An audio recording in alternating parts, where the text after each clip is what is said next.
Yes, thank you, Mr. Chairman. First, I certainly want to echo the favorable comments that we've heard this morning regarding GSE reform. I've been a sponsor of that legislation, co-sponsor with Senator Hagel, and am very pleased to hear the strong support, and I hope we can move on that expeditiously. Chairman Cox, since the passage of Sarbanes-Oxley, there have been a number of complaints from smaller companies, from financial institutions, with regard to Section 404 and the burdensome nature of compliance, especially from the financial institutions because they're heavily regulated.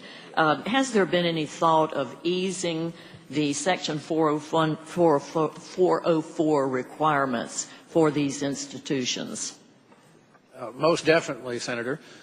In fact, both at the Securities and Exchange Commission and at the Public Company Accounting Oversight Board, which implements the audit rules for SOX 404, we have taken it upon ourselves to slay the 404 beast.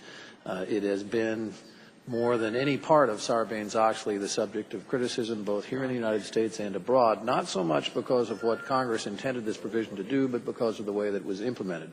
And so, to begin with, the SEC issued guidance for companies that had not existed before.